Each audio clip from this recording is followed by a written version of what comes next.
નમસ્તે વિદ્યાર્થી મિત્રો, હું છું ભાર્ગવ લાઠિયા અને સ્વાગત છે તમારું સરદાર પટેલ વિદ્યાભવન નાના વરાછા સુરત દ્વારા આયોજિત આ ઓનલાઈન લેક્ચરમાં.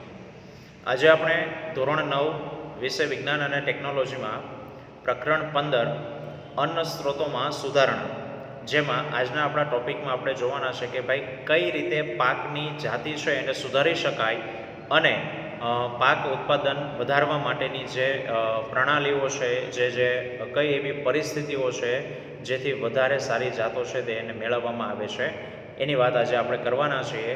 તો ચાલો શરૂ કરીએ આજનો આપણો ટોપિક. તો મિત્રો, આપણે લાસ્ટ વિડીયોની અંદર છે તે અભ્યાસ કરી ગયા એ પ્રમાણે કે વધુ ઉત્પાદન મેળવવા માટે આપણે શું કરવામાં આવે છે તો કે પાકની જાતિમાં સુધારો કરવો છે એ જરૂરી બને છે. તો આ પાકની જાતિમાં કઈ રીતે સુધારો કરી શકાય, બરાબર?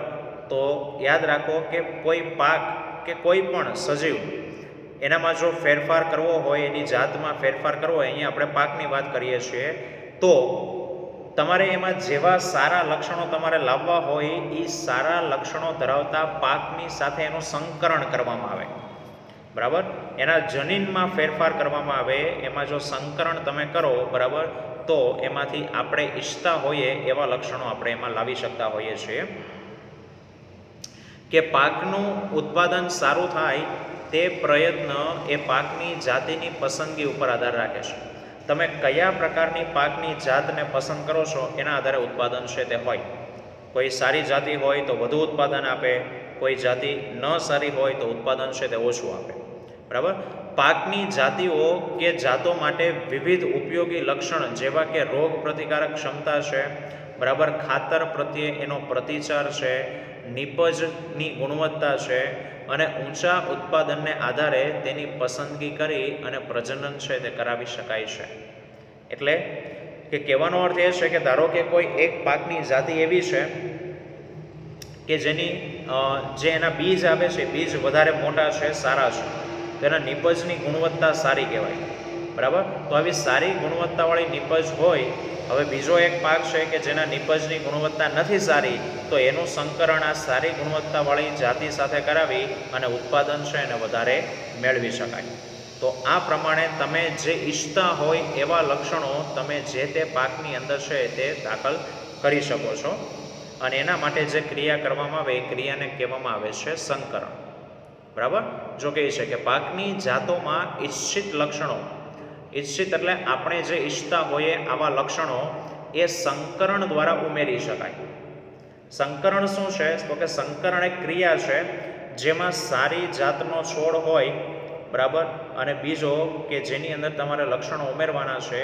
આ બંનેના જનીનો એ બંનેની વચ્ચે ફલન કરાવવામાં આવે અને નવો જે છોડ બનશે એ સારા લક્ષણોવાળો છોડ છે તે બને.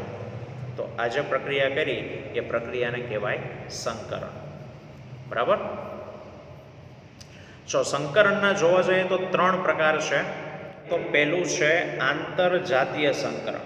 હવે અહીંયા તમને લખ્યું છે કે 2 ભિન્ન જાતિ, હકીકતમાં 2 ભિન્ન જાતિ નહીં પણ એક જ જાતિની વનસ્પતિની અથવા તો એક જ જાતિ ના જે છોડ હોય, સજીવો હોય, એની 2 ઉપજાતિ વચ્ચે, બરાબર, એની 2 ઉપજાતિ વચ્ચે જો સંકરણ કરાવવામાં આવે તો એવું સંકરણ એને આંતરજાતીય સંકરણ કહેવાય.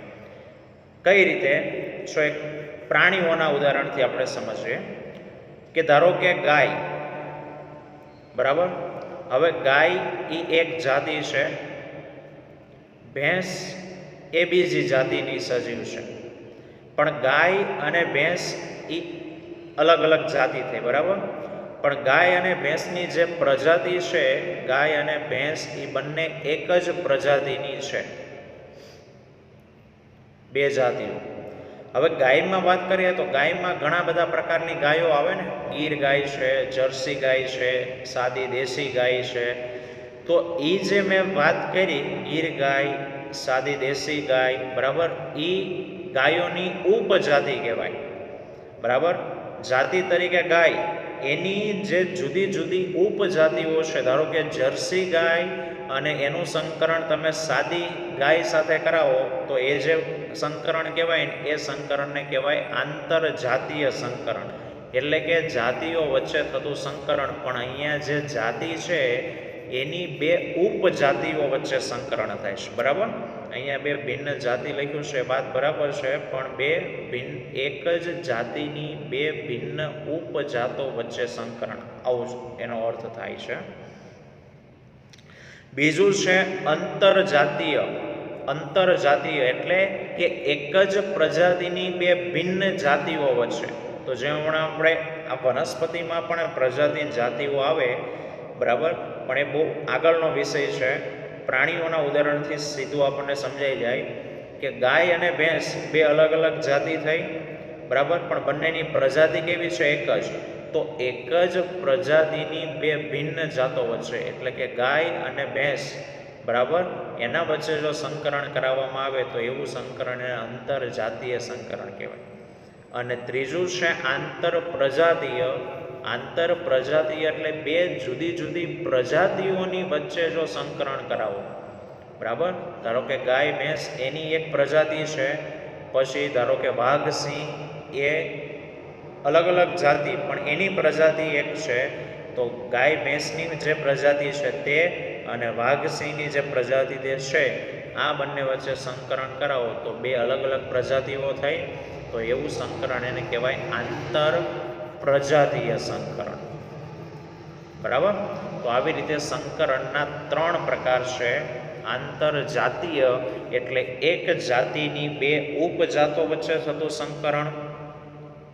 બીજું છે અંતરજાતીય એટલે કે એક જ પ્રજાતિની બે જુદી જુદી જાતિઓ વચ્ચે થતું સંકરણ. અને ત્રીજું છે આંતરપ્રજાતીય એટલે કે બે ભિન્ન પ્રજાતિઓ વચ્ચે થતું સંકરણ. પાક સુધારણાની જે બીજી રીત એ છે કે તમે જે એસિડ લક્ષણોવાળા જનીનને એની અંદર ઉમેરો, બરાબર, તો પણ એમાં તમે ઈચ્છતા હોય એવા લક્ષણો લાવી શકાય. અને આવી રીતે જે પાક બને છે એ પાકને કહેવાય જનીનિક રૂપાંતરિત પાક. અંગ્રેજીમાં એને કહેવામાં આવે છે જીનેટિકલી મોડિફાઈડ ક્રોપ્સ, બરાબર, GMC.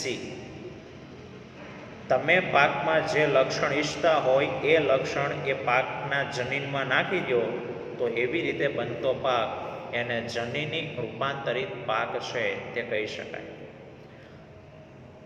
નવી જાતિઓને અપનાવતા કે સ્વીકારતા પહેલાં આવશ્યક છે કે પાકની જાતિઓ એ વિવિધ પરિસ્થિતિઓ, બરાબર, વિભિન્ન ક્ષેત્ર કે જુદા જુદા વિસ્તારોમાં છે તે જુદી જુદી હોય.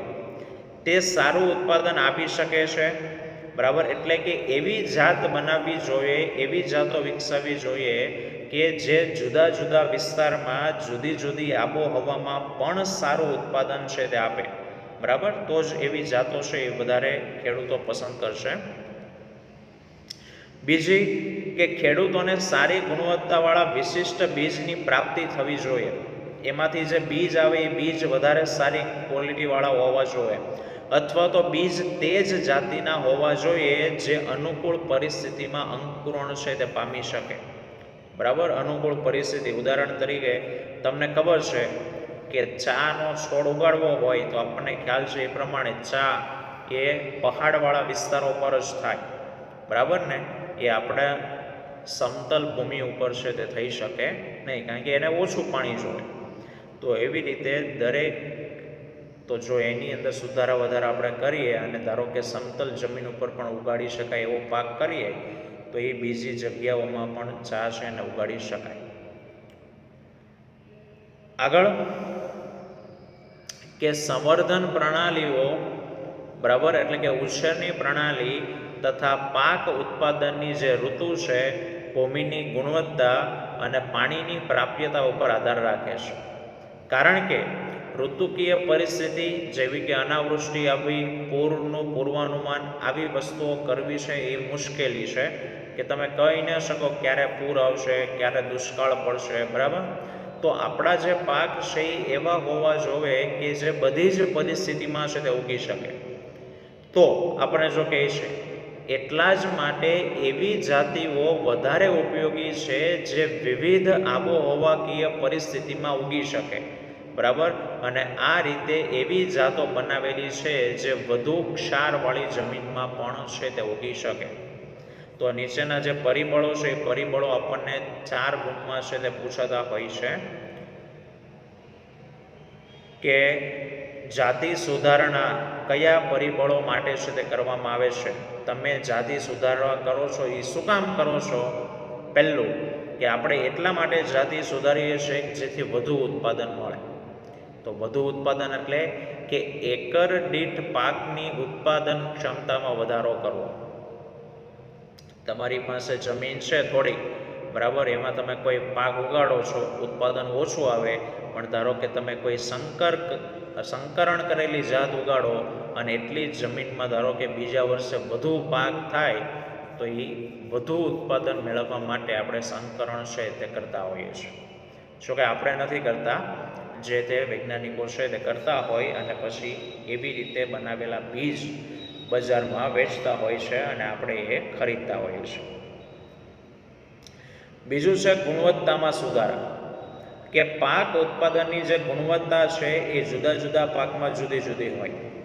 ઘઉંમાં બેકિંગની ગુણવત્તા, કઠોળમાં પ્રોટીનની ગુણવત્તા, તેલીબિયા હોય તો તેલીબિયામાં તેલની ગુણવત્તા, અને ફળ અને શાકભાજીનું સંરક્ષણ છે એ થાય તે જરૂરી છે, બરાબર. સારી ગુણવત્તાવાળી વસ્તુ છે તે હોવી જોઈએ.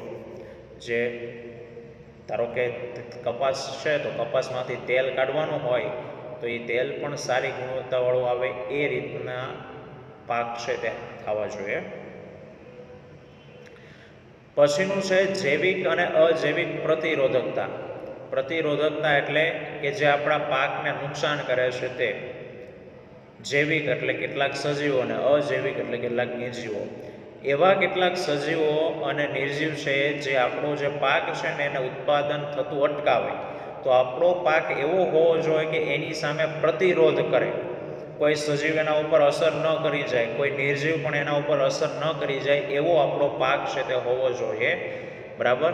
તો જૈવિક પરિબળો કયા કયા આપણને કહે છે કે જૈવિક પરિબળો તો કે કેટલાક રોગો છે, કેટલાક કીટકો છે, કૃમિઓ છે, બરાબર, એ જૈવિક સજીવો કહેવાય. અને અજૈવિક તો કે અનાવૃષ્ટિ, વધારે પડતી ક્ષારતા, વધુ પડતું પાણી, ગરમી, ઠંડી, હિમપાત, આવી પરિસ્થિતિઓને કારણે પાકની ઉત્પાદકતા છે તે ઓછી થઈ શકે છે. તો આપણો પાક એવો હોવો જોઈએ કે આ બધી પરિસ્થિતિઓ છે એ સામે સહન કરી શકે. કદાચ વધુ પડતું પાણી એવું હોય તો પણ કોઈ એને ફેર ન પડે, વધારે પડતી ઠંડી પડી હોય તો પણ એને ફેર ન થાય. તો આમ આવી પરિસ્થિતિઓને સહન કરી શકે તે જાતિ પાક ઉત્પાદનમાં છે તે સુધારણા લાવી શકે. પછી છે પરિપક્વન સમયમાં પરિવર્તન, બરાબર. હવે તમે જમીનમાં પાકને ઉગાડો ત્યારથી લઈ અને એની કાપણી કરો, આ જો સમય ઓછામાં ઓછો હોય ને તો એ સારો ગણે. શું કામ? કે જમીનમાં તમે ચાલો બીજ ઉગાડ્યા, હવે એ બીજને ઉગે, એમાંથી પાક આવે, પછી એની કાપણી થાય, ત્યાં સુધી ધારો કે 3 મહિના થતા હોય, તો 1 વર્ષની અંદર તમે એ પાક 2-4 વખત લઈ શકો ને. પણ જો કપાસનો પાક લેવો હોય તો ચોમાસામાં તમે ઉગાડો તો એ કપાસના પાકને તૈયાર થવામાં 8-9 મહિનાનો સમય છે તે લાગે. રેડી? અને પછી ઉનાળો આવી જાય તો ઉનાળામાં પાણી ન હોય એટલે કપાસ જો તમે જમીનમાં ઉગાડો તો 1 વર્ષમાં ખાલી 1 જ વાર તમે કપાસ લઈ શકો. પણ જો એની જગ્યાએ તમે ઓછા પરિપક્વના સમયવાળો પાક ઉગાડશો, બરાબર, તો શું થશે? આપણને આર્થિક દ્રષ્ટિએ સારું કહેવાય, જેનાથી ખેડૂત પ્રતિ વર્ષ પોતાના ખેતરમાં ઘણા પાક ઉગાડી શકે અને ઓછો સમયગાળો હોવાને કારણે પાક ઉત્પાદન કરવામાં ધન પણ ઓછું વપરાય. તમે એકવાર ખાતર નાખ્યું હોય તો ફરી પાછું ખાતર નાખવાની જરૂર રહેતી નથી. સમાન પરિપક્વન એ કાપણીની ક્રિયાને સરળ બનાવે છે અને કાપણી દરમિયાન થનારા પાકના નુકસાનને પણ છે તે ઓછું કરે છે. તો પરિપક્વનો સમયગાળો પણ એ મહત્વનો ભાગ ભજવે. પછી છે વ્યાપક અનુકૂળતા. તો કીધું એ પ્રમાણે બધી જ પરિસ્થિતિમાં ઉગી શકવી જોઈએ. કે વ્યાપક અનુકૂળતાવાળી જાતોનો વિકાસ કરવો એ વિવિધ પર્યાવરણીય પરિસ્થિતિઓના પાક ઉત્પાદનને સ્થાયી કરવામાં મદદરૂપ થાય છે. એટલે કે એક જ જાતિને વિવિધ વિસ્તારોમાં વિવિધ આબોહવામાં ઉગાડી શકાય આવી હોવી જોઈએ. કીધું એ પ્રમાણે કે કેટલીક વસ્તુ કેટલાક પ્રદેશોમાં જ થતી હોય ને, એવી નહીં. આપણે એવી જાતો બનાવી છે કે જે અલગ અલગ પ્રદેશમાં પણ ઉગાડી શકાય. કેટલીક વસ્તુ ઉગવા માટે એટલી ઠંડી જોતી હોય, કેટલીક વસ્તુ માટે ગરમીની જરૂર હોય, તો બધી જ આબોહવામાં ઉગાડી શકાય આવી જાતો છે તે હોય તો પાક ઉત્પાદનમાં વધારો લાવી શકાય. એના પછી છે ઐચ્છિક કૃષિકીય લાક્ષણિકતા, કે આપણે શું ઈચ્છતા હોઈએ તો ઘાસચારાવાળો જે પાક છે ને એ વધુ લાંબો અને વધુ શાખાવાળો થાય ને એ સારું લક્ષણ કહેવાય, એવું ખેડૂતો ઈચ્છતા હોય. પણ જો અનાજ છે એ અનાજનો છોડ વામણ રહે, વામણ એટલે નીચો, બરાબર. શું કામ આવું ઈચ્છે કે જો અનાજનો છોડ ઊંચો થાય તો એ જમીનમાંથી વધુ પોષક દ્રવ્યો ખેંચી લેશે, બરાબર. અને વધુ પોષક દ્રવ્યો ખેંચી લે તો જમીનમાં એ પોષક દ્રવ્યો છે એ ઘટી જાય. પણ ઘાસ જો મોટું થાય તો એ પ્રાણીઓને વધુ નાખવું નહીં પડે, ઓછું નાખશો તો પણ ચાલશે ને. એટલા માટે ઘાસ માટે વધુ લાંબુ પ્રકાંડ અને વધુ શાખા એ સારું લક્ષણ કહેવાય. અનાજ માટેનો છોડ નીચો હોય એ વધુ સારું કહેવાય. તો આમ ઉગાડવા માટે ઓછા પોષક દ્રવ્યની આવશ્યકતા રહે છે અને એટલા માટે કૃષિકીય વિજ્ઞાનવાળી જાતિઓ એ વધારે ઉત્પાદન મેળવવામાં છે તે મદદરૂપ થાય છે. તો આ કેટલાક પરિબળો હતા કે આ પરિબળો માટે આપણે શું કરીએ છીએ, પાક ઉત્પાદન વધારવા માટે ગુણવત્તા સારી આવે, જૈવિક અજૈવિક પ્રતિરોધકતા, પરિપક્વનો સમયગાળો, બરાબર, વ્યાપક અનુકૂળતા અને ઐચ્છિક કૃષિકીય લાક્ષણિકતાઓને મેળવવા માટે પાક સુધારણા કરવા છે તે જરૂરી છે. તો મિત્રો, આ તો આજનો આપણો ટોપિક. બાકીના જે સવાલો છે એ આપણે આવતા વિડીયોમાં ફરી પાછા મળીશું. ત્યાં સુધી જય હિન્દ.